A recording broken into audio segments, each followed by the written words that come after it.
Welcome, everyone. It's 25th of the 5th, 2025.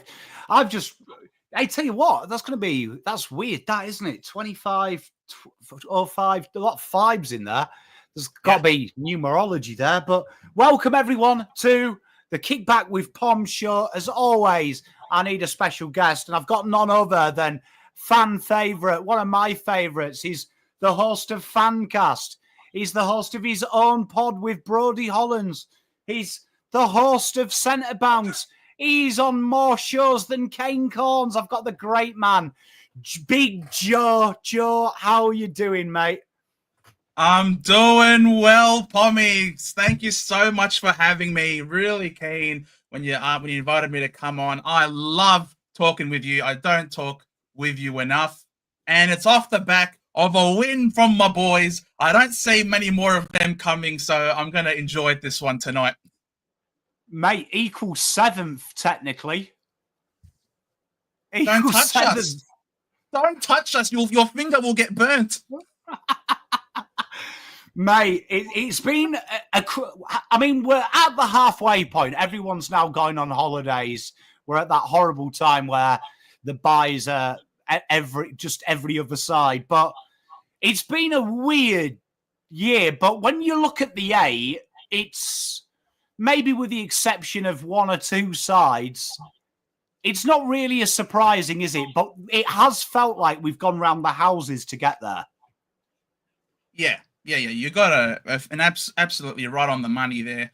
There are there's always a team or two that always jumps in from outside of the eights and surprises that manages to be in the top four. I think, I'm not entirely sure many people would have had the Gold Coast Suns up in third at this point in the season, but it is where we find ourselves at this point in time. It's a very strange timeline that we find ourselves in. So I'm all for seeing where this takes us because I really have no idea where it's going. It is, and you know what? The Pies got Teresa in chat. Pies sitting pretty. They are. They keep winning, don't they, them Pies? And there's something ominous about the Pies. It's like 2023, but with the ability to run a side over, which makes them a little bit more dangerous. Yes, I agree. It felt like in 2023 that they were university students that had an assignment due the next day.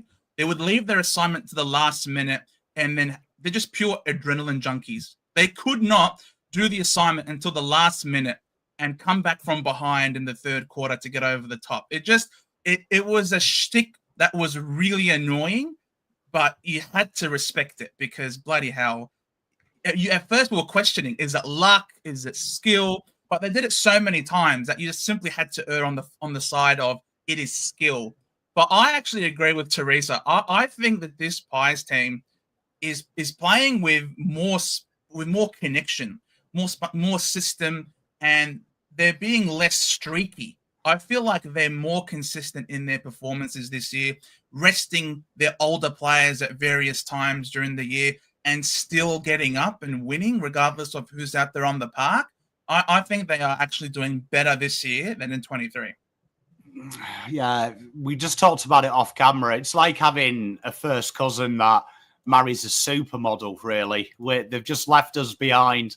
We're back on the council estate, and these Pies are living the dream on a yacht. Like, it's heartbreaking. It's heartbreaking to sit back and watch. But I've got a very important job for Joe to help me with, and you, chat. What we'll do is we'll briefly recap the games of this round. Rules apply to our power rankings. We can only move the two sides as we talk about them in the game.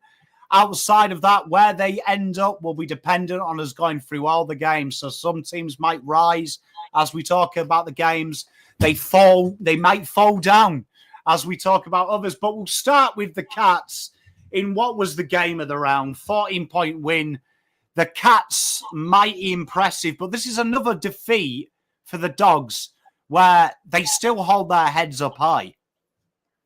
Oh, absolutely. Absolutely, they hold their heads up high. And if not for inaccuracy, they really they really should have won that game, you would think. If it weren't for the inaccuracy, they hit the post 5 times. You know what I mean? Like 5 posters in a game is not something that you regularly see. So some umpiring decisions didn't go their way. I can get around that, but still, you have to be good at kicking the football in front of the big sticks. And the top teams, the true top teams, really capitalize on their chances. And maybe it's the moment that got too big for him.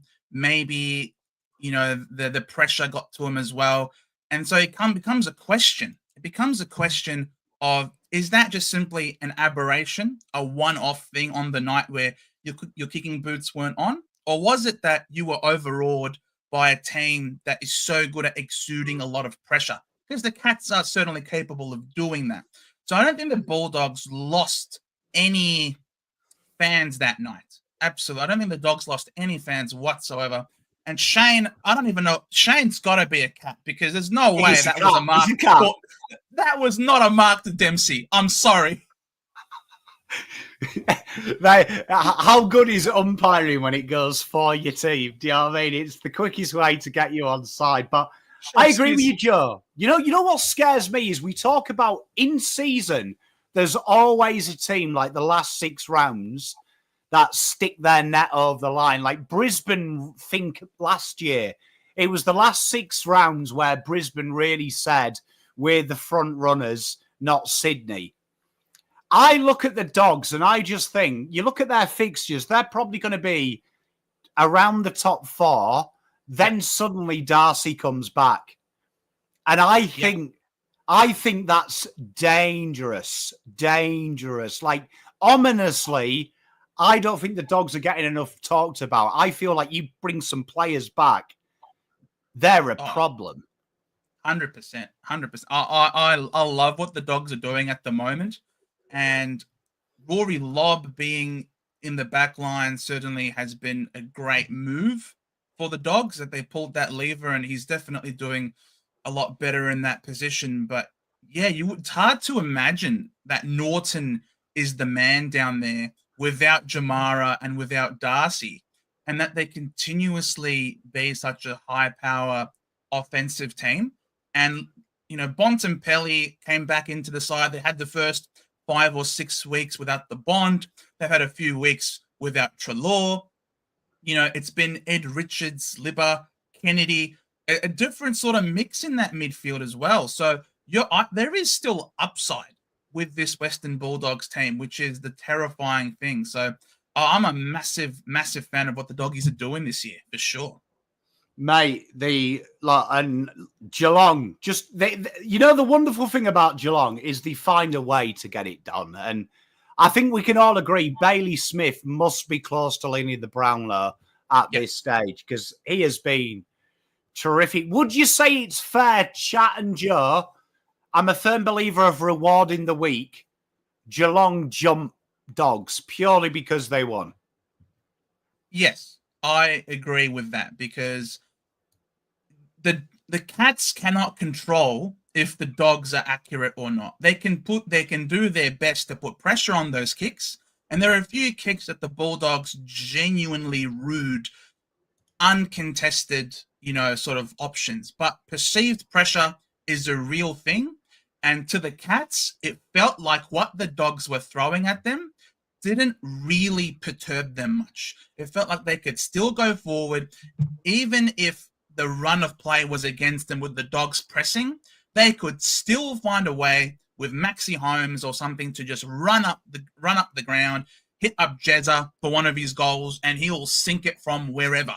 So kudos to the Cats. I agree. They can go up over the Doggies. Football's a weird game because people always say bad kicking is bad football. They kick 16-7. We never, ever, though, praise Geelong had 27 shots at goal, nailed 20 of them. Like, we're talking about a win because they took the chances. And I think football might be the only game where we never really praise the team that nails the thing we hang the loser for. Correct. Absolutely.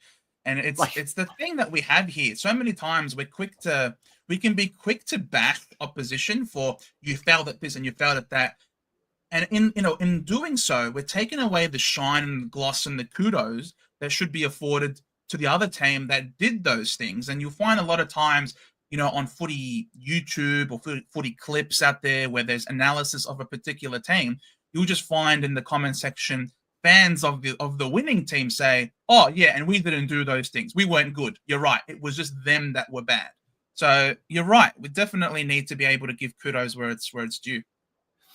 And talking about kudos where it's due, your Bomber boys playing the baby Tigers, but you showed them who the daddies were now in Melbourne. The Tigers were probably out-matured. I think that's probably the safe way to describe this. They were out-matured in a gutsy, I've got to say, Essendon, a gutsy win, because an Essendon team last year would have lost this game. Yeah, probably. The conditions definitely slowed things down, which made it a bit more of a scrap, which suited them, given all of the the outs that they had. And there were some really significant outs for the Tigers. No Nankervis, no Lynch, no Bolter, just off the top of your head, was really bad for them. And as the game went on, the game started to open up, and you could just say that the more mature, experienced Bombers players had overlap, had continuous run. And I think in the last quarter, the Tigers had barely 5 disposals in their forward half. Such was the territory dominance. So, but a lot of respect has to go the Tigers' way, because they genuinely gave it to us, and they made hay when they had momentum with some of these really good kicks outside 50. I think they had better ball movement than we had as well in the first half, but due to lack of personnel in the forward line, just simply couldn't hit the scoreboard as potently as they would have liked. So massive kudos to the Tigers as well. They definitely lost no fans whatsoever in that game. You know what turns me on about Richmond, and it's something that I think Uze's not getting enough love for, is they play a game style for the future. They're not trying to pick up cheap wins, make the scoreboard tight. They're going out there bona fide saying, you know what, we're going to have a crack to win this, and it's going to bite us in the arse. Because I think that fourth quarter, it would have been easy to play an extra behind the ball, as you got ascendancy, try and keep it respectful. But they went for it. They had a crack. And ultimately, I think it played into Essendon's hands. But I think that holds them in good stead 3-4 years down the track when their players are mature. They're playing the system that ultimately will compete in 3-5 years' time. Oh, absolutely. They've got such special talent in that list. And some of the kicks coming off halfback were really good. Despite us trying to push forward and trying to get some front half turnovers with slippery conditions, I thought that they were really impressive sometimes in being able to kick through us. But they're not just purely a kick style game play. They like to run, tuck the ball under the arm and use some genuine leg speed around the ground to attack the forward 50. And they really play with that dare, with that spunk, which is very antithetical to how we play. We are so slow and methodical because we just simply don't have the skills to be able to hit a target moving fast. Heck, we sometimes struggle to hit a target standing still. That's why we play the way that we do. So kudos to the Tigers for playing an offensive brand, which is true to the players' personality. They're not faking it. They're not tough guys. They're not nice guys pretending to be tough. It genuinely reflects their spunk, their vigor, and I'm really keen to see what happens. And they lost Lawler, by the way, in that game as well. Had to be subbed out with a soft tissue injury, which really hurt. So keen to see what comes of these young ones. And Sniper asking if we pick up Crossley. I think he might be a decent fit for us personally because Goldie needs all the help he can get right now. And Vigo is just not ready to go for it at the moment. So Crossley might be one of those guys who can play ruck as well as push forward and hit the scoreboard. And Langford went down with a soft tissue injury. We've lost so many talls this year. Draper gone, Bryan gone, Jones gone. Edwards gone, now Langford gone as well. We genuinely need more support in the forward line. So Crossley could be the one that can help out Goldie whilst also pushing forward. And he'll become a fan favourite, Crossley will be. He'll become a fan favourite. How can you not love the big bald head and big beard mustache thing he's got going on? He'll be a fan favourite. I've got to say, I said this when we first ever did this. I think no one talks. Essendon are rebuilding. I feel like everyone's forgotten because we're all focused on North, Eagles, Richmond. Matt Roses has come in and he's got to clean up a lot of mistakes that his old mate has made, right? So it's a big job. I do feel, and I know Gus is in chat and he's going to hate me, I think you can't not say that Essendon are above Saints. You've got to put Essendon above Saints. They've won. We've won, and also shout out to Scotty, Lunchtime Catch-Up Podcast in the chat. We haven't lost a game this year that we were supposed to win. And I think that's really important, where if you're up against it and there's expectations that you get a win, if you fail to meet that expectation, then I think you aren't where you're supposed to be. But thankfully for us, despite all those games where we've come in either favourite or close to favourite or par, we've managed to get the win, and we are 6-0 against fellow bottom 10 sides, which I think should also be a tick to a young rebuilding team that we are. So I agree with us being over the Saints. And that's where I think that's a win. If Essendon finish 13th, I think huge dub. But this is going to be interesting. We're talking about teams that can't hit targets, stand still and running. We're about to talk about a team that I'm pretty sure might struggle to hit targets playing kick to kick with their dad in the back garden.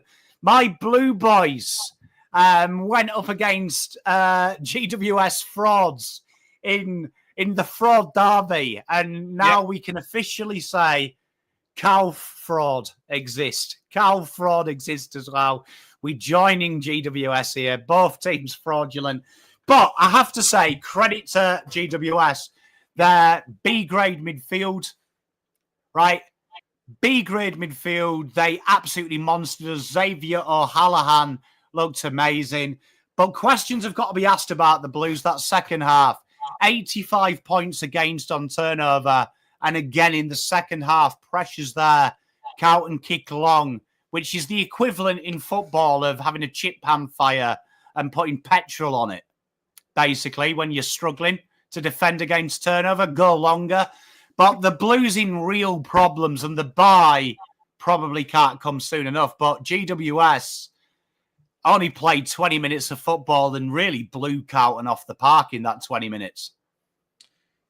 Yeah, I actually, foolish of me, I actually tipped your boys. I thought, I thought the Giants were playing fraudulent football. Yeah, Gussie Clark was great. But I thought the Giants were indeed playing fraudulent football, plus the outs that they had. I thought this was a great chance, a great opportunity for you guys to get the Giants this week, to play against them and to get over the top, playing here as well in Victoria. Alas, that didn't happen, and there are lots of question marks, isn't there? It's just so many question marks over the Blues. The Giants, I can forgive them for not playing the best, given the outs that they had, especially around the midfield and high half forward mark. Like, I still think Brent Daniels is one of the best players in the competition at what he does. So I thought given those outs, the Carlton would be able to get up. But the Giants just really outworked you, especially in that last quarter. It felt like they wanted it more. And you could see at the end of the game just how out of breath they were. And Toby Green just put on a legacy game as well in his special milestone game. So it just felt like they had something more to play for, and they were more invested in the game than in there, and were willing to work for it and for each other. So it's just a weird place that Carlton find themselves in. And maybe the only reason why alarm bells aren't ringing harder is because you guys were in a similar situation last year where it looked like it was all doom and gloom. You go away at the break, you go to McGovern's farm, you play against the Suns the next week. Shocking first half, but from the second half onwards, you just became an unstoppable train, basically, with this momentum that carried you all the way to a preliminary final. So maybe that might be part of the reason why there's no alarm bells there, but geez, where to next for the Blues? Well, I mean, our friends at lunchtime catch up, like, I think it's everything. I think the issues you see with the players with ball use, it's existed since they've drafted. The system doesn't work. The depth, I think, is there, but it's not used properly. You saw it this week. Ollie Hollands has 2 good quarters, straight away moved to back pocket. And you mentioned Toby Green. I knew Toby Green was going to have a good game when Thursday afternoon, Michael Voss did a press conference and said what he said about Isaac Heaney and said, we've spent all week working on a plan for him. And I was like, well, that means Toby Green's going to have the best fucking game you've ever seen. No, did he say that? Yeah. But he also said it about Heaney. So I kind of was expecting. I was actually surprised it took Toby Green till the third quarter. I was like, Jesus, maybe they have got a plan. Yeah, that is kind of staggering because your top 6. It's the, and I love it every time you say this because it gets a giggle out of me. Your players, your team is good on paper, which means you guys would win the origami competition. I love that when you say that. That is my favorite saying. Unfortunately, it is because in reality, like, I mean, it's that bad. You've got Jacob Wheater dropping an uncontested mark inside his own D50. Like, I don't think I've ever seen. Like, I think the last time Jacob Wheater dropped a mark uncontested, he would have been in the womb. And I think that's showing the pressure. I mean, where do I put Carlton? I mean, GWS, we've got a conversation here. They've lost 4 out of 5, but they are better than Sydney, aren't they? They are. Yes, I know Sydney beat them, but I don't care. That Sydney performance today was just shambolic, and the Giants deserve credit for their win against you boys. So I like the Giants up, and I would say that Carlton go down 1 behind Fremantle. I think we've got to be, like, honestly, I think we're maybe even 12. Yeah, you're right. Like, I think Melbourne are more consistent than us because they actually do well on them. Are we chat, right? No. Remember this. I told you something important. When you make me put Carlton above who we play the following week, it goes wrong. There is something in this. But are we 12th? Yes, you're not 13. You are not below Essendon. I can guarantee you are not below us. I can't help feel that's going to backfire on you. Bro, you are not worse than us. You cannot be worse than us. I 100% agree with you. I 100% agree with you, but I don't think they believe that, though. That's the problem, Joe. I think they should be somewhere top of the second rung at the worst. But at the minute, I have a fear that if you got Cripps on this show and said, where are we? He'd probably put us 16th. Nah, Crippo won't do that. No, but I feel internally they mentally feel like they're 16th. Look, the bye is coming. The bye is coming at a wonderful time for you, is what I'll say. The bye now is so important for you to just regroup. You've done it once before, and you can certainly do it again. All right? Just maybe a bit of it is in your head, a bit of it is structure, but the weekend away go back to McGovern's farm, wherever it is, Bill be right. You will beat us for sure after the bye. You will be well rested, and we are the walking wounded, and we'll be playing 4 or 5 complete strangers who have not been inside Tullamarine for more than 5 minutes. You will beat us for sure. You are not 13. I'll tell you what, if we lose to Essendon, I'll probably start, honestly, honest to Christ, I will seriously contemplate turning this channel into a netball channel.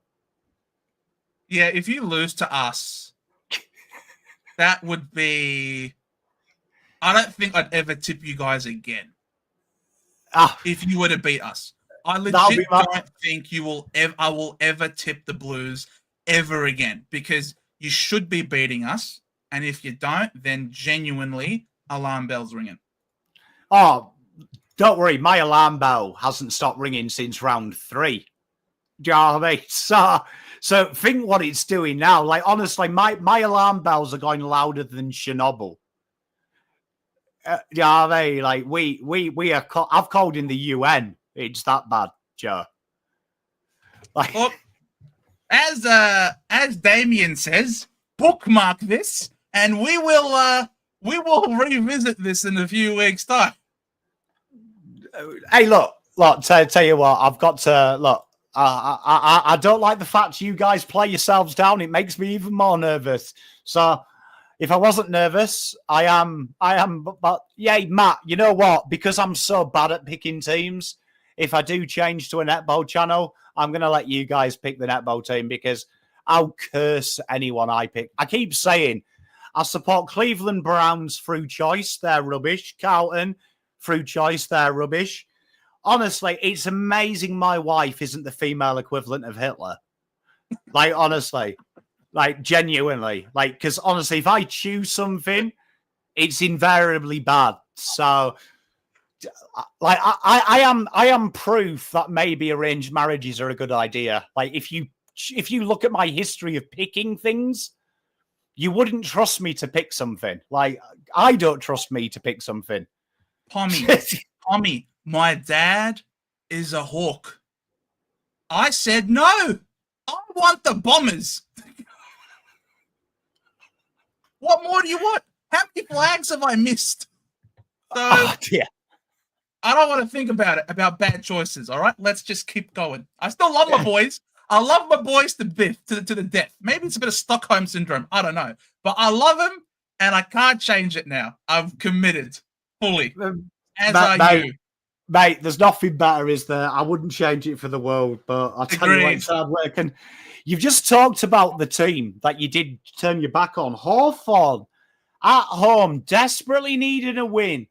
Brisbane shown some frailties in recent weeks, but they answered their critics emphatically. They, from tee to green, were exceptional. And Brisbane, I think, sent a warning shot to the AFL comp that they're still here. Oh, yeah, 100%. It was actually so good to watch. I was really impressed at the speed that they attacked the game with, and they just simply didn't allow Hawthorn to have any, some of these dangerous uncontested marks, which then allowed them to hit corridor kicks. Their pressure was really good, and Charlie Cameron played his best game for the year. It's been a long time coming, but Charlie Cameron higher up the ground, getting some more speed on the game, getting some more touches, rather than you could tell in previous weeks, he was starved. He was like a drug addict exhibiting withdrawal symptoms. He had to, every time he got the ball, he had to kick a goal. Otherwise, he was about to lose his peanuts. So he was playing with a desperation before, but playing him higher up the ground and getting him to have some more ball and running the ball using his speed was such a pleasure to see. It's what Melbourne did the last few weeks, which has seen them turn their fortunes around, having Cozzy Pickett play there. A lot of teams are playing their small forwards higher up the ground. Loved what Brisbane did on the weekend. So good. Yeah, a lot of people doing it. I mean, playing dynamic, quick, small forwards in the midfield is a good idea. Unless you Carlton and you play Motlop, who might be the only Indigenous footballer in the history of the game to model his game on a 55-year-old white man with emphysema. So interesting. But great comment by Sniper Hawk. The Hawks look really disjointed, don't they? Since Will Day went down, it just feels like there is something missing in Lunchtime Pod. Only one win in the top 8 teams. They do look really, really vulnerable at the minute. And Collingwood this week, it doesn't get easier, does it? No, it doesn't. And the thing with the Hawks is when the news was coming out of the rumors that they are trying to get Zach Butters as well.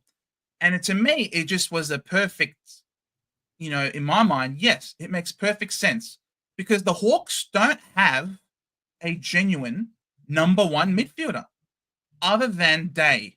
And as soon as Day went down, they've now been relying on Newcomb to be their number 1 midfielder. And I don't think that I think Newcomb's a great player. Love him. Would love him at the Bombers. Great player. But I don't think he is that first name that you necessarily want in the midfield for the Hawks. I think he's more of a second player. And then you've got people like Nash, who's a role player. He's become their second best. Young players like Ward, young players like Cam McKenzie. It just doesn't feel like a midfield that is potent enough. And we smacked them in the midfield when we lost to them in round 1. They got the jump on us and they kicked, some more goals than we had obviously in the first quarter because they were match fit, whereas we were rusty. But in terms of the midfield metrics after the game, Sam Mitchell was like, I don't even know really how we won because it's unsustainable for us to be able to win games like that. And that was a problem that they were exhibiting in round 1 against the Bombers. But now as the season has gone on and they came up against the reigning premier at the MCG, those problems were really laid bare and no papering over those cracks in that midfield for the Hawks. Mate, I think you've nailed it. I feel like Magpie makes a great call as well. Laughing Magpie. It's a different vibe when you're expected to do it, isn't it, as well? Yeah. In my previews, I said, I think they're a really good side, but there was a part of me that felt, how are you going to do it when you're not a surprise anymore? When teams are going to come and go, right, okay, we know what we're getting from you. You're going to be able to play football. And it feels like they have been found out of how to contain them. And I agree with you. I feel like Newcomb is a little bit like Cripps. You want someone to work off his hard work. You want that next person to punish you for his hard work. And I don't think he can damage you on his own. Brisbane, though, I feel like we were mean to Brisbane last week. I feel like we got to put Brisbane back to second. I agree. The Suns, they did what they had to do to get over the line today against the Saints, but I mean, it wasn't a surprise to me personally that the Suns got up. Definitely think that the Lions, I actually tipped the Hawks. I thought the Hawks, having the history against the Lions, playing here at the MCG, where the Hawks like to play, I thought the Hawks would get up for this game, but geez, so many players off their game. And lunchtime, Scotty is so right. Sicily really off his game. Really, really off his game. And when he's down, it's rare to see him this down. But like when he's this down, I feel like it's almost rubbing off on the other players around him. Even Dylan Moore is not playing to his highest standard either. And when you've got your two leaders, your two skippers, basically, captain and vice captain, underperforming, that wasn't what we saw from the Lions. The Lions' team effort led valiantly, consistently, all the time. Dunkley, Neal in that midfield mix. Hugh McCluggage coming a long way. Harris Andrews, stoic as a rock all the time in that back line. It just felt like you get consistency out of these guys. Very rare to have genuine bottom out, like what Sicily is going through at the moment. Yeah, I agree. And Sicily has looked down. Tell you what, this is a chest of year 10 German. I don't know. What is this? Something, I don't know the logo at number 14. St. Kilda? It's St. Kilda. That's the test. That hey, tell you what, you've tested my 3 months of education in Germany in Bob out there. If I've got that right, I tell you what, Mrs. Sykes, if you ever watch this, I did fucking listen. I did listen in German. I am shocked. I am in awe. Don't reply anymore in German. You've just used some basic verbs that has helped me through it. That is it. Do you know what I mean? With Hawthorn, we got to have a conversation. This is a bad run. Are they below GWS?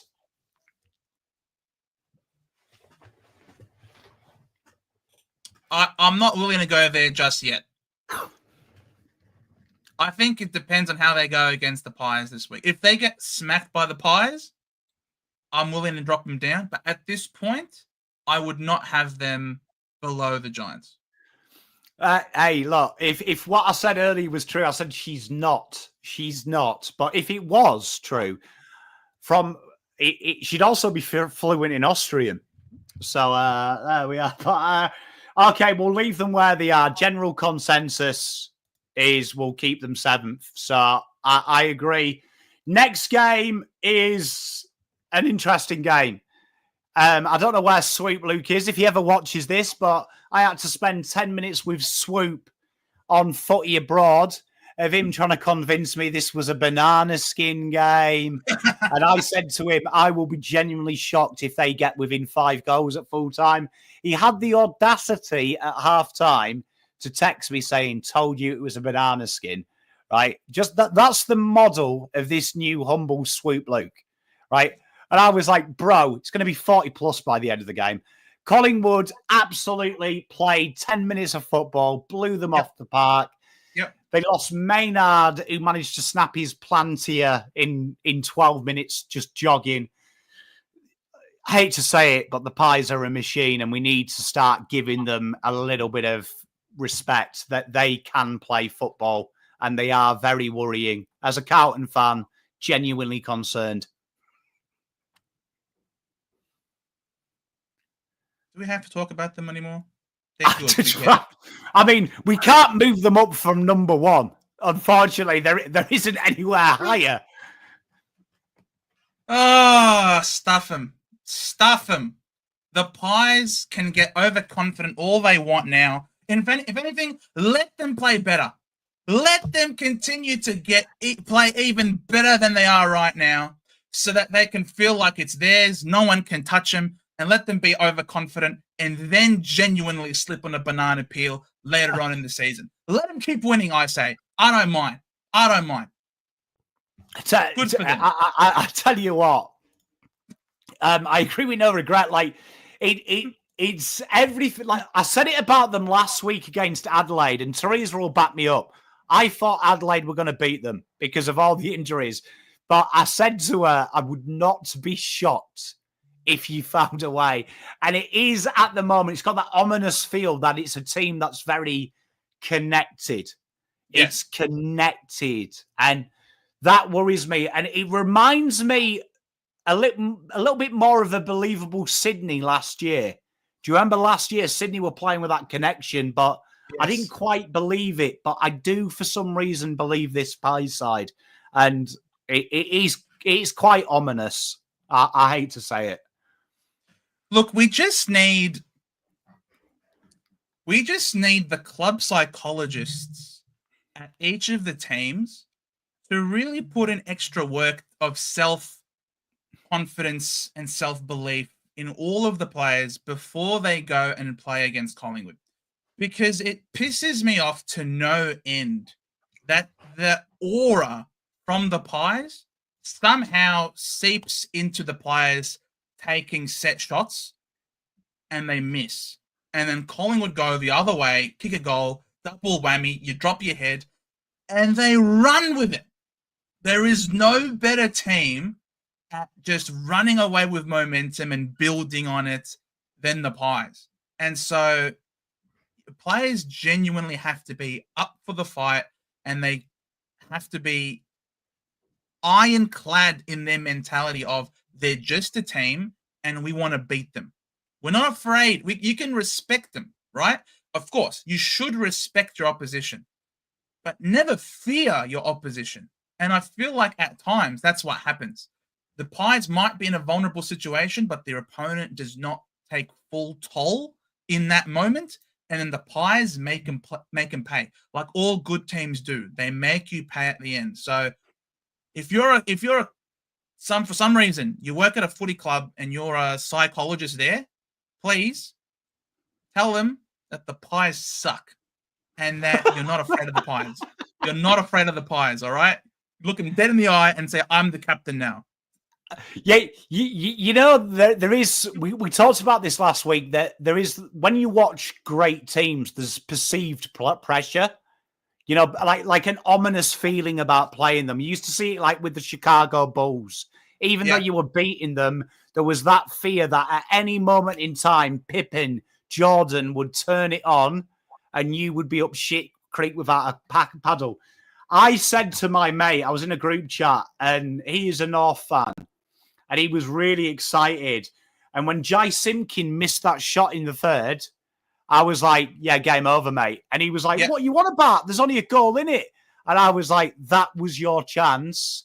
Yeah. That is their last bit of bad football that you'll ever see from them. And then that next quarter, they just absolutely steamrolled them. It was disgusting because, like, if there was a mercy rule, you would have called it 5 minutes into the fourth. Exactly. It was so bad. I know it because I've experienced it, as have you, of course. But like when Harrison Jones hit the post on Anzac Day, and then of course you had, you know, Jamie Elliott kick the goal after the siren. The second Harrison Jones hit the post, I thought we've lost. And I told everyone, I was watching it with my family. I'm like, we've lost. They're like, what do you mean? You're up by 5 points, and there's less than 30 seconds on the clock. I'm like, yeah, but we've lost. And then there it was. We lost. After the siren, we managed to lose. But there are just some teams you can't count them out, and you can't give them a sniff. And to their respect, the Pies are one of those guys.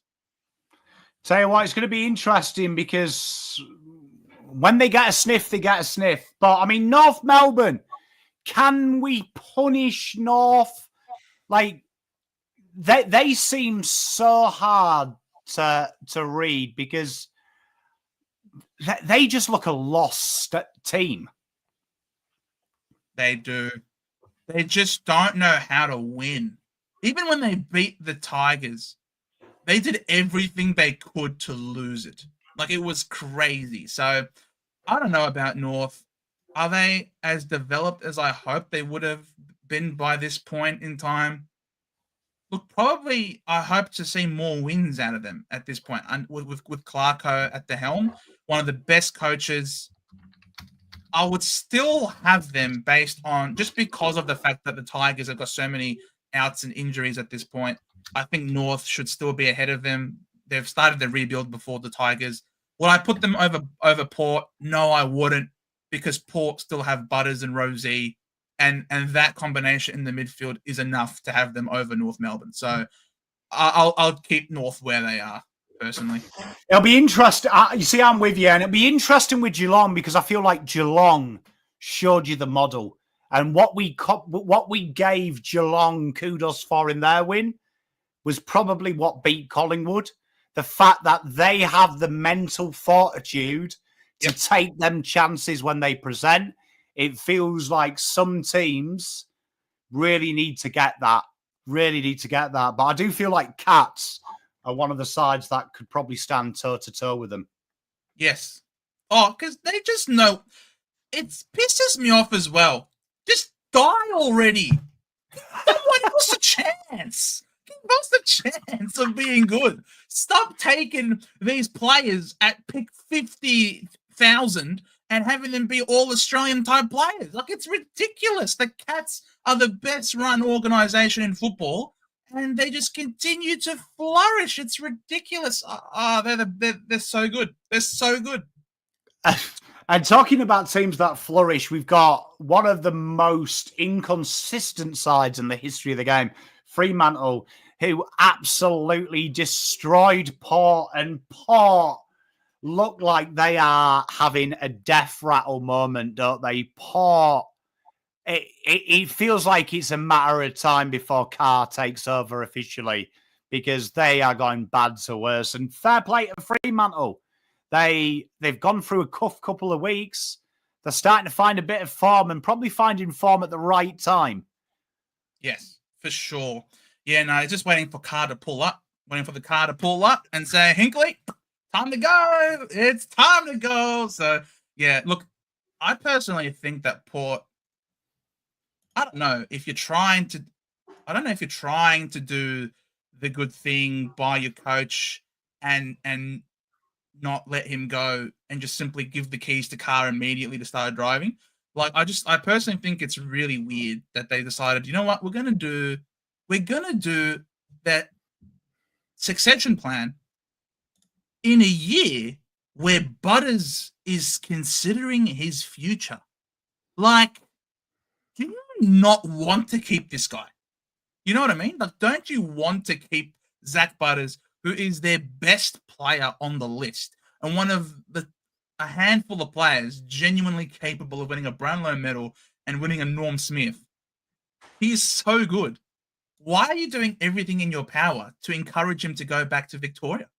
Like, even Kane Corns is saying if Zach Butters wants success, he shouldn't stay at Port. If even Kane Corns is saying that, you know Port Adelaide is the Penguin Association at this point because they're not playing football. I think you've nailed it, and I think it's such a risk. It does feel, I said it at the time and I'll stand by it, it feels like they wanted to do the easiest way that created the less drama. It really did. It feels like the decision was made, but they felt stink sacking him after beating Hawthorn in a final. It felt like this was the only way they could amicably do it. And I agree. If I was Zach Butters now, I don't know what Josh Carr's going to play football like. I don't know. Like, you're asking me to blind sign the contract without any proof that it's going to get better. Josh Carr could be the next Chris Scott. But how do you know without seeing him handle it as the main man? I think Port are in serious trouble, and it's tough because I don't think I can put them below North, Richmond and Eagles, but they are definitely the best of the bottom three. For sure. It's also just really weird, the sort of list management decision that they were going down, recruiting a lot of C and B grade type players, over the last few years. So, isn't the same with Danaher? I mean, Danaher was injured and lost love for football because he was stuck in rehab all the time, and obviously media being in your face, and he wanted to get out of the football bubble. So I'd say that Zach Butters' situation is a little bit different to Joe Danaher's thing, because Zach Butters is fit, he's healthy, he's playing good footy, but his team is playing ass. So, look, if I was Zach Butters, I'd seriously be considering all possibilities at this point, and just by virtue of all of the talent that they have, like Georgiades, great forward, Rioli, decent small forward, Alira Lee is a good defender. You've still got leaders like Travis Boak in the side with Rosie, Horn Francis, Jace. But there's a lot of talent on this list that should be better. Like, shouldn't even be in the discussion for bottom four. Like, it should not be in that discussion. This is a team that regularly is top 8, if not top 4. So it's really poor for Port Adelaide. I can't put them below North, even if they've been playing well below expected. I still can't put them as a list below North Melbourne. I'd love to, though. Of course. I mean, Fremantle, I think they're above Sydney. Are they above the Giants? These two sides are so inconsistent. Well, the Dockers beat the Giants last week. So I'm willing to put the Dockers at 8. Tell you what, I thought they were a top 8 side. I thought they were potentially a top 4 side in the preseason. Adding Shea Bolton. It feels like in the last 4 weeks, no one wants 8th. Like feels like the top 7 are like, we'll play finals, and it feels like everyone 8th to 12th has already put a deposit down on their Bali holiday in September, and they're like, oh shit, we can't get the refund. Yeah. Look, I don't know. I think under Kingsley, the Giants are still very grounded, but I personally think that the Dockers. I mean, what are they lacking? Midfield is great with Sarong, Brayshaw as the 2 main guys in there. Jackson in the ruck. You've got a forward line that's young and promising. Maybe they need a genuine, but the back line's pretty stable as well. I think the Dockers are in a decent spot. They just need belief now, and they just need continued form. So I'd say the Dockers deserve to be 8th. It's weird because if you told me at the start of the year Josh Tracy would play as good as he would, I would have probably said top 4. Because I felt like that was their biggest hole. But if you told me at the start Tracy will look like a 40-goal minimum forward, I'd be like, oh, they'll be top 4 then. Yeah. Absolutely. I agree. I agree. Interesting. Pom's second favourite team, as we call them, the Crows. They were impressive today. I tell you what, they were wasteful, but tell you what, they showed there was a class apart. This could have been 100 points in that 4th quarter. Could have been 100 points had they kicked straight in the opening term. But the Crows in gear 3 for much of this game. And the Eagles, outside of a 25-minute spell, they look so far away from North and Tigers. Look so far away for 4 quarters. But the Crows, tell you what, no texts, no dramas. They are dangerous. Oh, for sure. But they're playing at home against the Weagles, against Wet Toast, who managed to get their first win last week. So they were always going to have a little bit of a dip again after winning last week. They finally got the monkey off the back.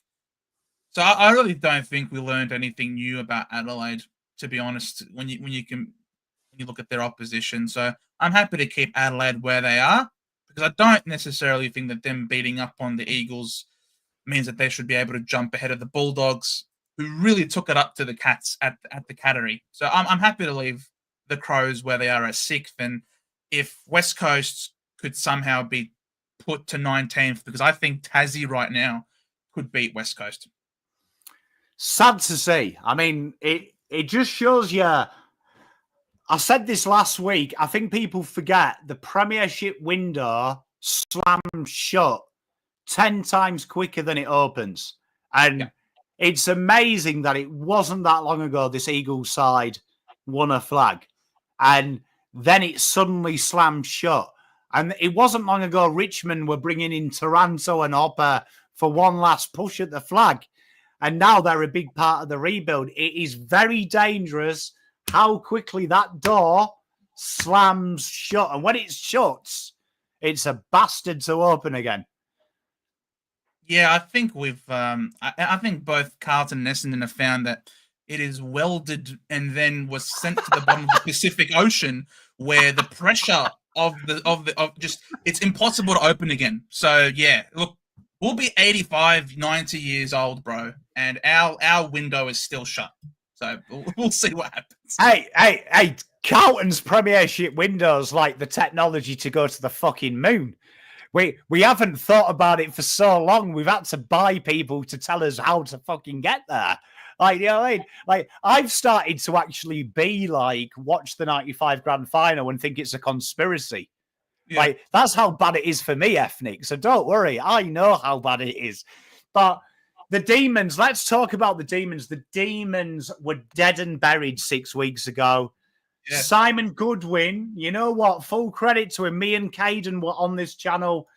Caden was saying that Goodwin is definitely committed to this new system, to play the modern day, to play quicker. And Caden said, I've got to give Caden his props. He said he's willing to take the losses because this long term, it will be good. It will be good. And scary, really, that Caden was prophetic because even though Melbourne have beaten up Sydney, who I think are in a lot of trouble, fair play. The Demons are in form at the minute. They're playing good football. Everything looks happy there. It's great to see, isn't it? Because I feel like Melbourne are a good, hard-working, honest side. And God looked at his creation and he saw it was good. The crazy thing is, they were the Demons. And they are good. You're right. They have been wonderful the last couple of weeks. I never would have imagined that they'd go up to the Gabba, beat the reigning premier there, and then come back here and beat the other team in the grand final in back-to-back weeks. And they did it with such ease. The margin completely flattered the Swans. Holy crap, they were lucky that Melbourne's inaccuracy continues to persist. So well done to Melbourne. They're a different mix back there when they've got the combination of May and Lever. The two of them make a very solid combination. They added Disco Turner back there, which was pretty good, which means that their forward line now is a lot smaller, more dynamic, and we saw that is exactly how they're supposed to play. They play with the strong defensive setup with May, Lever. They got the ground level players like Salem and Bowie, both of them playing wonderfully as well, distributing. Oliver, Petrarca in that midfield, and the forward line, Cozzy Pickett getting to work at ground level, and it's wonderful. And of course, led by the magnificent Max Gawn. So great position. They've found some form. They should jump up all the way to, I want to jump them all the way up to 7. Well, I mean, tell you what, 4 out of the last 5, and they've beaten second on our power rankings and 10th. They've fought out there. And you know what is exciting about the D's? It's their youth as well. Yeah. Their youth is like all that effort they've put into outside run to become a more dynamic side, starting to bear fruit. 7th. You know what? I mean, look, if they played against the Hawks today, like they were with them. They were with the Hawks for 3 quarters, and then the last quarter they let it go. But I reckon if the Hawks played Melbourne this week, I reckon Melbourne get it done now that Lever is back in the side. Because May and Lever, is there a better defensive duo in the comp? I mean, with the players around them as well, and that back line, insane as well, aren't they? Because I think Lever and May just make the other 4, just their jobs are more get the ground ball, have a bit of fun. We're going to dominate in the air. So, I mean, you know what? You're the guest. Let's do it. Thank you. Hey, Hawthorn. Give them a bit of a punishment. Correct. Big test this week. Big test for the Hawks this week. And Sydney, how low can we make them? Like, they're a tough one, aren't they? I mean, they battered Carlton, so they can't go below Carlton. But they're in problems, aren't they? And Mills, I think, is going to get suspended as well for his first game back. Left the ground, hit Sparrow, I think it was high. So they might be without Mills again in addition to that. So, look. I feel like they're a big slider this year. They are. Where were they at the start of this week? I don't even remember where they were, but they're now down to 11. Yeah, they were 9th. There you go. Do they go below you or are they above you? I don't think. I think on the same process that we've done with other clubs, they beat Carlton quite comfortably. It would be harsh. It would be harsh 2 weeks ago to destroy us, and then after getting beaten by their noisy neighbour, us suddenly say Carlton. But I'd love to keep Carlton high, but It's impressive. And when we get to talk about my favourite team to talk about, because it winds Jake up and it winds my wife up, St Kilda, I've been telling my wife that York is Indigenous for you're a complete joke. Got absolutely peppered by Gold Coast. And you know what worries me at times when you hear teams? St Kilda seem to be picking fights off the field to deflect on the field. And we saw it again. Ross calling Gold Coast Nepo baby. I couldn't believe that. Yeah, do you know what I mean? It seems, I always see that as a sign of panic. And you know what? Fair play to the Gold Coast. Marvel Stadium, a horrible place for them to go. They've lost to Richmond this year there. They come up against a team that literally won't let you play football. I thought this told us that Gold Coast have mentally matured. They're ready to be talked about. And I think it needs to be worth mentioning, they haven't built anyone great yet, Gold Coast, outside of their homeland. But they are a game in hand and top four. And the fact that they can beat good opposition at home just goes to show that if they were to finish the season with a home final, they're likely to win it. You know, if they finish first or second on the ladder and they get a home qualifying and then they get a home prelim, and then if they're winning those two, lo and behold, they make it to the grand final. You know what I mean? So just simply by virtue of the fact that they have such a strong home ground advantage and they've won more games away from home to this point already compared to other years, I think is certainly kudos to them. But of course, it's still too early, though, to trust them because they've never done it before. So would I still have them above the Cats in terms of a power ranking? I personally wouldn't, because I feel like I can trust the Cats to play and win wherever. Like, I know what I'm going to get from them, whereas the Suns, I'm still not 100% certain that when they come here and play on the MCG against a Hawthorn or a Melbourne, that they're going to win. So I personally have the Suns at fourth, not as a punishment for them, but just simply as a respect to the Cats, who I think is a top four caliber team. I think the fair comments. I mean, one thing that's impressed me about the Gold Coast, and when I was talking about them in the preseason, one thing that was apparent in the preseason was how aggressive they were off halfback. And I made the comment at the time, this might come unstuck against great sides, right? Because you are really going for it. So far, though, apart from Brisbane, no one's really worked it out. Like, I think that is going to be interesting when, like you say, when Gold Coast get into the nitty-gritty of the season, when we're talking finals, are they experienced enough through Dimmer to handle make or break games? I've got a feeling that they may finish second on the ladder at the end of the year. My question mark will be once they get into the finals, they get that rabbit off the back, so to speak. We're finally playing finals.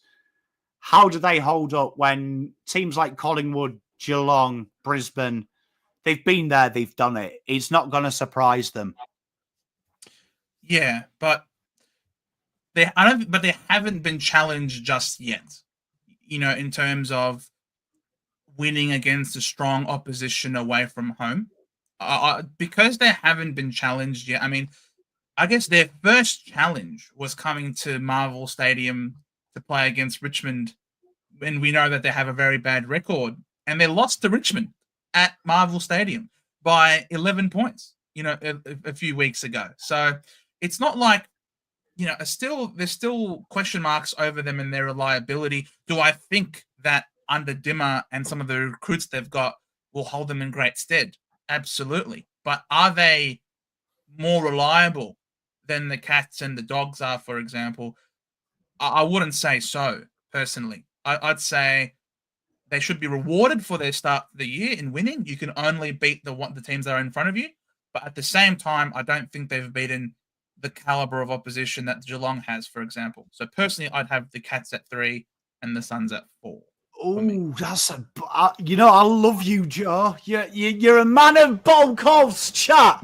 Are we moving Geelong above Gold Coast on the back of quality? Mrs. Pom there saying that Gold Coast suck. Yes, Mrs. Pom, you tell him. I mean, this is it's an interesting one. It's good. I agree with you. I mean, Gold Coast the next couple of weeks, I think, are going to tell us everything. Fremantle next week, and Fremantle, their tails are wagging, and then they've got the big dogs, the Cats, and then it's the bye. Yeah. Do you know what I mean? That is when we will learn the cut of the jib. You know what? Chat agrees with you. I think you've sold me as well. And that, I mean, obviously, we can't move Saints because let's be honest, Port aren't a football team anymore. Nope. North, honestly, North at this moment look like a fucking charity. It feels like they're just giving games for the shit of it. Richmond, they're rebuilding, and Eagles, it feels like the AFL is just trying to prove that they're not Vic biased by letting them play their games at this stage now. Exactly. Agreed. So that is the power rankings chat. We've got Collingwood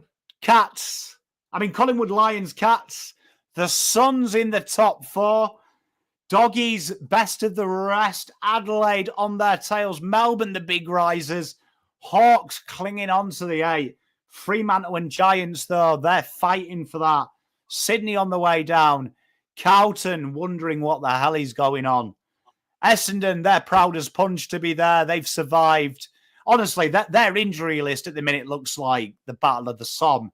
And then the other teams are just literally kind of just happy to be there now.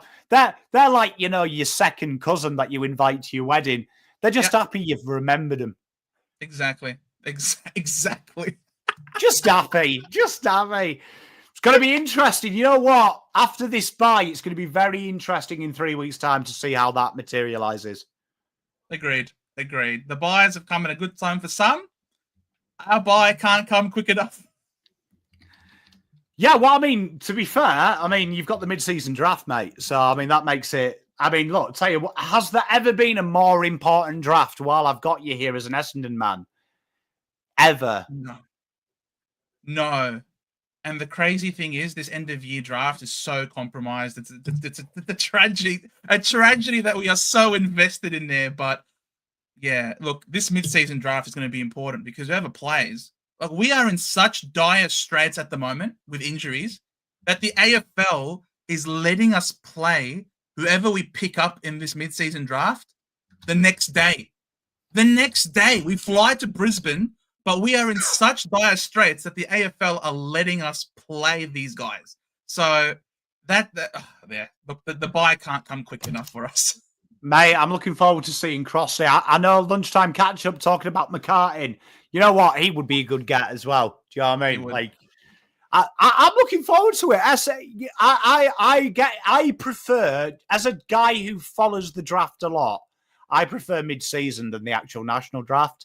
That there is something more exciting about guys who are going to get probably the last chance ever to play AFL football. And we've been good at picking up mid-season players. Like Snelling was good for us in the first iteration. Durham was great as well. The Ambrosio, of course. Newcomb for the Hawks was really good. So there's some really good players that can be acquired mid-season.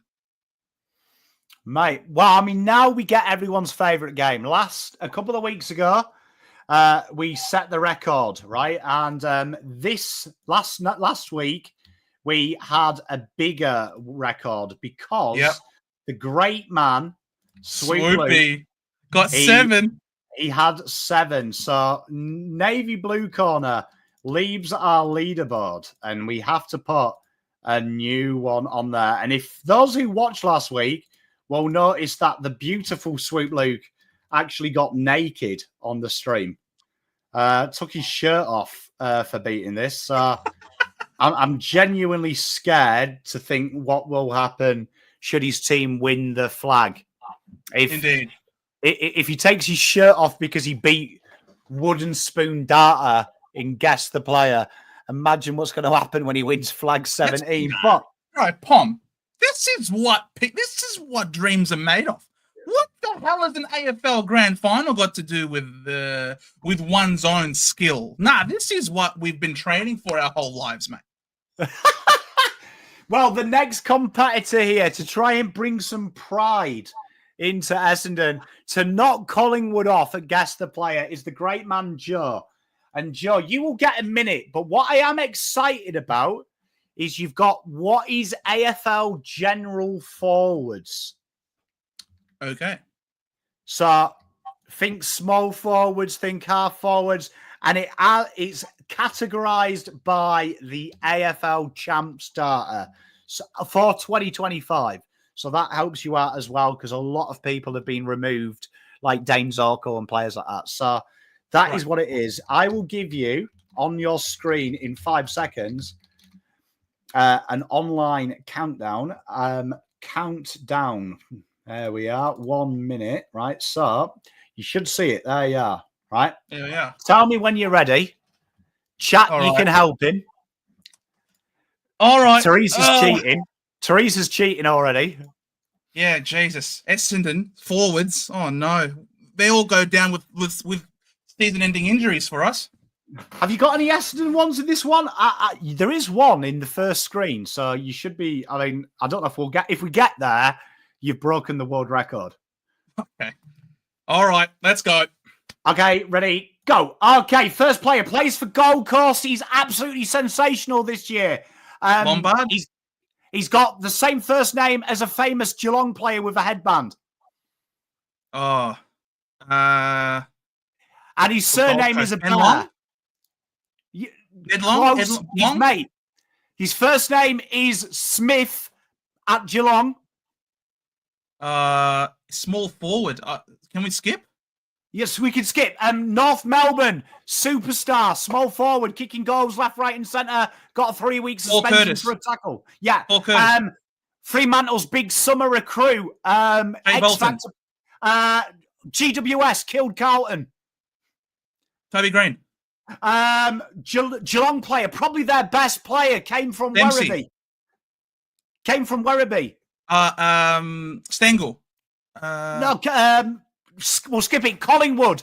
Guy's timeless, keeps kicking goals. Top 5 in league. Jamie Elliott. Yep, 5. Okay, the players you missed. Bailey Humphrey. And Sean Manor. Sean Manor, that's the one. Right. But you did well. You now join Let Dog. That's pretty good, to be fair, to join Let Dog, because Let Dog, he spends more time with me than any other content creator in real life.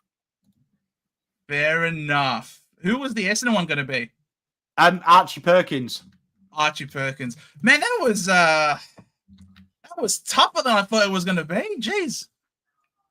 Look, tell you what, it's sometimes hard, but there you are. Look, Big Joe.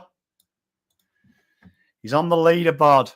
There we are. We haven't done completely terribly. Hey, it was quite hard. Spot on. He did well there. He did well. I tell you what, Paul did well. Damien, though, tell you what, Damien, I'm going to get you on as a special guest on this show, because I swear to Christ, we could do 10. I swear we could do 10, because you're always getting them right in chat. I reckon we could get 10 and set the world record, right? I am looking forward to that day. But what have we got next? I can't remember. Oh, here we are. Create a Supercode Challenge. So, Joe, you will see there at 4, there is a man that considers himself an expert in Supercoach, who famously came on this. He came on this show and said he thinks 1,000 is possible. And wow, and he led. But you'll see the amazing Bomber Banter has beaten him. Ian from Navy Blue Corner, who famously said he's never played fantasy, and so did Fiona as well. But then Dylan, the draft guy, he did so well. Last week, not making the leaderboard with the Devil's number 666 was Swoop Luke. So he didn't make the number. But here is Team Joe's to take us away, Joe. Tell us your thinking. Give the fans at home why you've picked them in their matchup. This looks a good team, though. Yeah. So, look, I think I've got a good team. I've got Whitfield and Zorko as the two defenders this coming week because I think they've got... Yeah, I know. I brought in Todd Goldstein into my Supercoach team, which is a little bit bonkers, but hey, he scored me over 100 points this week, so I was pretty happy with that.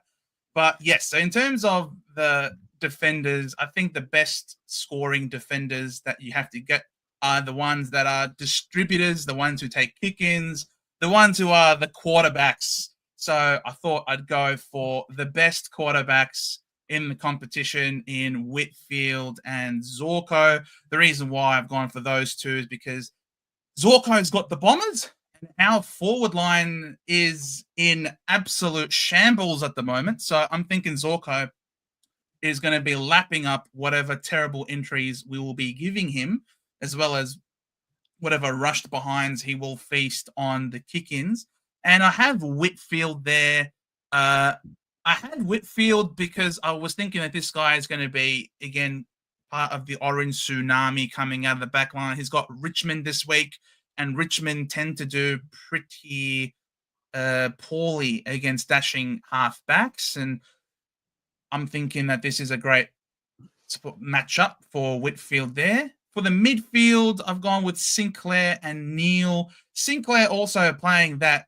I'm cheating a little bit because he is mid/defender there. So taking advantage of the fact that the Saints, I think, also have a very positive matchup against Melbourne coming up this week, who give up bulk points to distributors of halfback, and Sinclair is one of the best ones. Neil, I'm going with because he's up against my boys at the Gabba, and they're in red hot form, and we are limping over the line. So I think Neil is going to absolutely feast at the Gabba. When it comes to the forwards, I've gone with Jezza Cameron, who is, of course, playing against the Eagles this week. And we saw how poorly the Eagles have been playing, and they're basically really struggling to find any sort of form. So Jezza Cameron to be the man for us to kick a bag.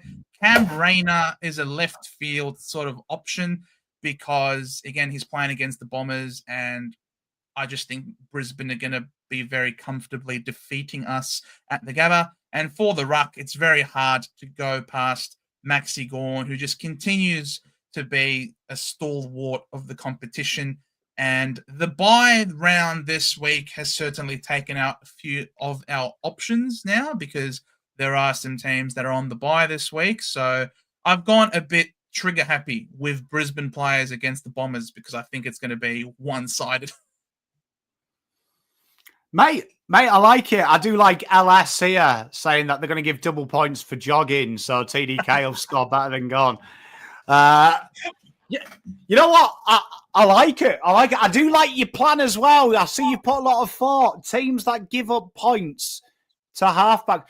Carlton must be quite high up, halfback distributors against them, aren't they? Because it feels like every time I do the rating show on Blue Abroad, the two highest scoring opposition players are usually halfbacks.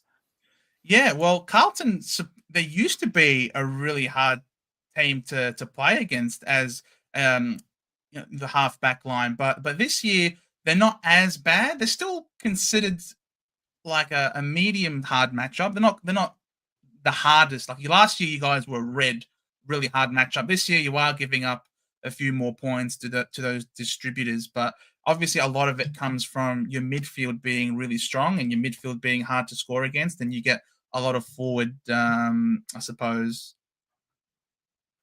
repeat entries, and your big key forwards are in charge. So look, you guys aren't giving up as many points, but the teams who do concede more than you guys, they're the ones who I've targeted. So Whitfield playing against who's Whitfield playing against again? Whitfield's playing against Richmond. They give up heaps. They're a very solid green matchup. Zorko against the Bombers. We are also a really green matchup because we saw what Bailey Dale did to us a couple of weeks ago, didn't we? He had more disposals than we had scores than we had score. He outscored us just with disposals. It was a ridiculous game, to be fair, wasn't it? Never seen that before. It was quite funny. It reminded me of, do you remember that time Buckley famously said you don't tag Tom Mitchell? And Tom Mitchell had like 48. Yeah. It reminded me of that. Yeah, it's true. Paul Noble saying no Nick Martin. No, I haven't gone with Nick Martin this week because we're playing against the Lions. And the Lions are going to absolutely torch us in slippery conditions. So I haven't gone with Nick Martin. I'm trying to win it. I'm going for the best of the best. And Nick Martin's not feasting on Richmond this week. He's playing on the other big cat. Well, we got the other big one. Trophy is available for this as well as the Supercoach one. But tipping comp at the minute in full fixtures, Leckdog and Ian nearly got the magical 9. In mini broken rounds, obviously, me and Caden, we tipped during the mythical AFL rounds where there wasn't full games. And then you can see a host of people with 6. Wooden spoon data, as all data analysts, as I can tell you, you think about it too much, you look at the numbers, and you can't tip for shit.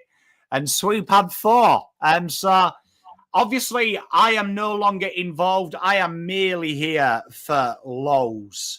But these are the fixtures next week, and I will grab your tips. So the Doggies are the first cab off the rank.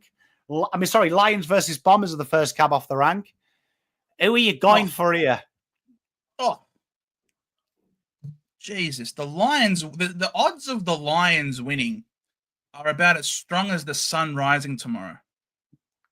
So the Lions for me. You know what? I'll back you in. I'd love to back you in. Ethnic will back me up, though. Every time I've tipped Essendon this year, they've won. And this will be the first time I'm not. So I've been trying to get Ethnic up and about his Bombers. He's way too much of a realist. I'm a realist too, man. Don't get me wrong. Yeah, well, I'm just trying to inject a bit of fucking excitement in your lives. I'm excited. Angus Clark was wonderful. He was great. Really excited about him. Then this is probably the tie of the round. Pies on epic form. Hawthorn in the doldrums. This is a game I feel like out of the last 5 weeks, I feel like Mitchell will have earmarked this as we fucking win this game. He does, probably. And they're bringing McGuinness to tag Nick Dacos this week. Probably. But I'm going with the red hot Pies at the moment. I can't tip against them just because of a potential maybe mystical aura that Sam Mitchell definitely has. Don't get me wrong, he has that aura, but for me, I'm going to go with the Pies. Hey, Ethnic, I love you, mate. Look, trust me. Look, when my team's going bad, I get off on everyone, all of my friends, and chat enjoying football again, even though I hate it. So, trying to get that so I feel better. You can't all be sad. I wear the pain. I'm with you. Look, I did it once last week. I tipped Crows versus the Pies. Teresa hated me the entire week. So I'm not doing it. No one can hate you, Pommy. What are you talking about? She just played hard to get this week. That's all. I think we made up towards the end because I said well done. I gave them the kudos, but this one is an intriguing game because if there's ever a game the Suns lose, and if there's ever a game Fremantle buck the form sheet, it's this game, isn't it? No, it's not. The Suns win easy. Oh, I love it. That is one of them games, though, that, I will do a video at some point this week and go, Fremantle are fucking fraudulent. And then I have to do the week video and go, fucking hell, Fremantle are good. Yeah, no. Yeah. Look, they have a list that can, but I just don't think mentally it's there. And I just think the Suns at home are really tough to beat. So if it was in WA, I would have given it real consideration. But because it's at People First Stadium, they don't care about Dockers at People First. They care about people. So I'm going with the Suns. And then, oh dear, the GWS Giants against the Tigatrons. This is a no-brainer, would you say? Yeah, Tigers win. No, I'm just joking. Oh, I'm going with Giants. Yeah, Giants. Giants. You know what? Look, this if week... the Tigers do win, I want you to clip me saying Tigers win and say, Joe called it.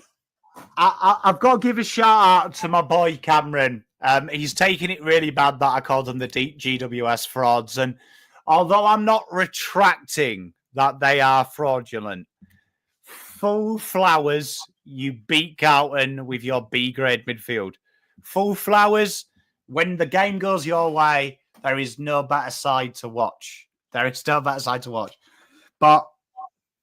can I just say, if the Tigers win this, I will be back tripling down on the GWS frauds. Yep. Tripling down. Go for it. And then Dean Cox, who already is in incredible pressure at the minute, incredible trouble. He has to play against the high-flying, high-scoring Swans. This game is intriguing, isn't it? Because it feels like if the Crows win this by a long way, we've got to start asking questions about Cox this early in the year, haven't we? I was really surprised that there was no brave journalist out there when Cox first landed the job, that it was Big Cox lands head job. I was surprised that there was no one who was brave enough to run with that as a headline. But for me, definitely going with the Crows. Look, I think I've only tipped against the Crows once this year. Not going to make a habit of it. We'll back the Crows. And this game here is intriguing for me because Melbourne, they've got all the tickets now. Everyone is excited about them. No one's surprised. And Ross is going into stage one of my worry about Ross when he starts picking incidental fights with everyone. I'm actually a little bit concerned about the Saints. Genuinely am now.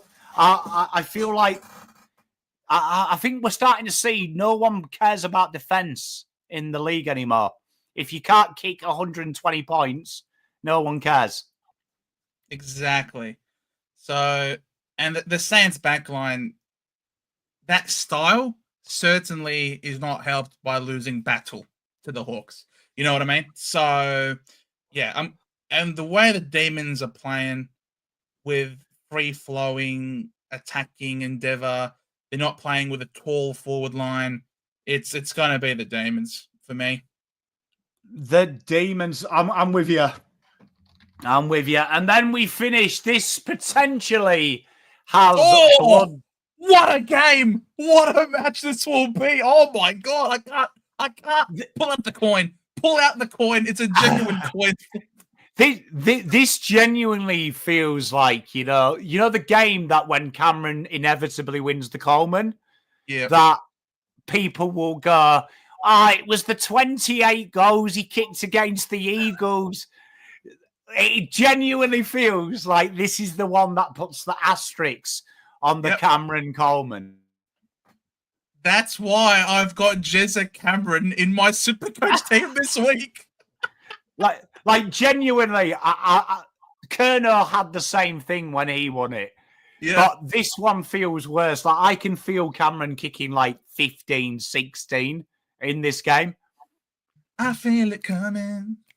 I feel it coming, baby. It's going to be... Don't write the Cats Right, Jezza Cameron.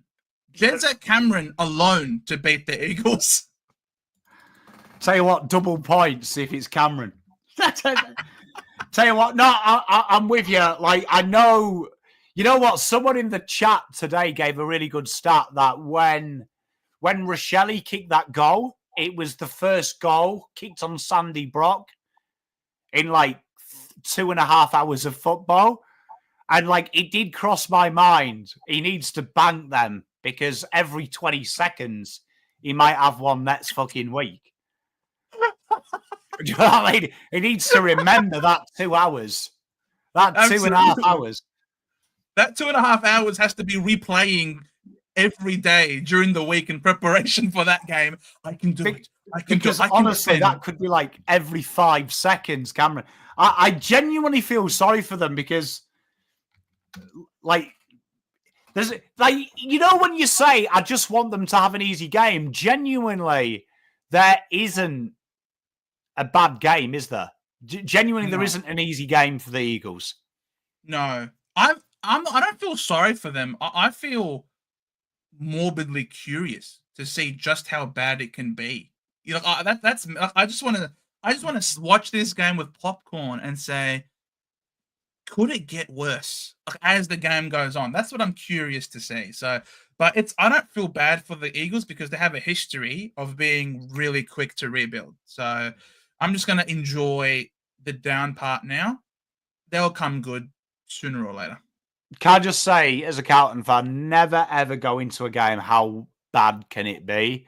Because invariably, there is always at least 4 layers of hell you are unaware of. Trust me, as a Carlton fan, there's always a layer of hell that I haven't anticipated that somehow exists. Well, yeah, look, it's true. But as Damien says, Eagles have North in 2 weeks, and they have them in WA, and that's where I'm reserving my gauntlet tip. I've got the gauntlet tip on the Eagles in 2 weeks' time because that is the only game I can potentially see them winning from here on out. So, yeah, that's what we're doing. And then we've got Mrs. Pom's tipping comp. Let's see how you all did. Shout out to my main man, Churchy, the only man to get 9 right this week. What an absolute hero. Absolutely smashed the tips out of the park. Closely followed by some legends of the chat. We've got Alana, we've got Vossi de Boss, Ben's Tigers, we've got Swadsea, we've got Gravy Train, all getting a... and then we've got some local heroes, the actual Jordan Boyd. I'm only joking. We've got Peter Haywood, who, you know, Pom managed. Look, Pom and Mrs. Pom neck and neck 6. And that means that so far, the leader here, we have got a 2-way tie. Ooh. Methodical Flame that came from the clouds 2 weeks ago with his 8 out of 9 in that chaos round. That guy tipped 8 in that chaos round. Came from the clouds. Jan's second, Peter Haywood, Andrew Scott, Churchy, MRL, Tiger Time, all nipping at his tails. This is going to be tighter than a frog's bum, I reckon. Oh, I think I'm on 65. I'm a little bit further behind there, but well done. Yeah, you are. You are, yeah. Hey, tell you what, Joe there, 66. Joe. Oh, 66. Hey, he's only 1 good round away. 1 good round. You know what? It's quite funny. We don't have a lot of 9s. I think we've had 8. So there is huge chance to catch up. If you're within 10, chance to catch up. Do you know what I mean? I'll be like, dare I say it, I'm going to be a bit like Collingwood. Don't give me a sniff, guys. Don't give me... Hey, mate. Hey, look, tell you what, he could come from the heavens. Well, Joe, I'm going to drop your Twitter link in there and your Fancast and your centre bounce. But tell the boys and girls at home, if they go and follow their links, what kind of things are you getting up to in the next couple of weeks during the bye? Oh, well, we continue to do what we do. We always have a Monday night live stream at 7 o'clock. We have, if for the members, on Tuesdays, we have a live stream. On Thursdays, we have the drive home live stream from 5:30. And we answer everybody's questions there on the Centre Bounce. It's purely a Super Coach channel for all of you Super Coach aficionados. I can't call myself an expert the same way that Lek Dog does, because I don't think I am an expert, but we do it to have fun. And we like to give people some opinions as well about what they want to do with their trades. In terms of Fancast AFL, we record it once a week on Monday nights, get released on Tuesday. It is very similar to the Footy Abroad channel, which is just a footy show, again, similar to this one as well, where we have some fun, talk about the week that was, have our own unsanitized opinions about the football landscape in a fun way as well. So if you want to watch us every week, it's also a podcast. So if you listen to it on Spotify, you can do that there as well. Honestly, go and check him out. Joe is one of the good eggs of the AFL YouTube world. Top man, always up for a laugh, never mean as well, always willing to be impartial given his rivalries, which I know, as a Carlton fan, as an Essendon fan, being one of these clubs with prestige, sometimes the reputation of the fan base precedes them and people think we're arrogant, but you love sport, you love your footy, and you're always one of the good guys. So, Joe, I love you to pieces, mate. Thank you for joining me. As for the rest of this week, what have I got on? I will be on Footy Abroad, and then you're going to have 2 special lives this week from Uncle Pom. I will be with Dylan Alexander tomorrow night. We're going to be discussing a draft. We're going to draft the mid-season draft together. We've both got a rule where we can't pick the same players, so we'll have some options out there for all you fans in there. And then Wednesday night, we will be doing a joint live stream covering you from the mid-season draft pick 1 right till Essendon's final pick of the draft, giving you all the bump, what we found out about them, what these players look like, and you can just throw questions at us. Aside from that, the usual great content. The good thing, if you're not a Carlton fan this week, is I've got no one to love for a week. So I will be picking on your teams this week to analyse with my full heart, because I don't have to worry about my dickheads in blue. I'll be worrying about your teams for a week. I'm going to have a holiday. I'm having an affair for a week with other clubs. I'm going to enjoy it. I'm going to it's enjoy a harem, bro. What is this? This is insane. Hey, look, all week I am going to be a Crows fan. You know what? I'm going to be an Adelaide Crows fan channel. Going to love the Crows for the entire week and have a week off. So thank you very much for joining me, everyone. Enjoy the rest of your week. Thank you, Joe, for joining us. See you next time. Pom and Joe out. See you guys. Thank you.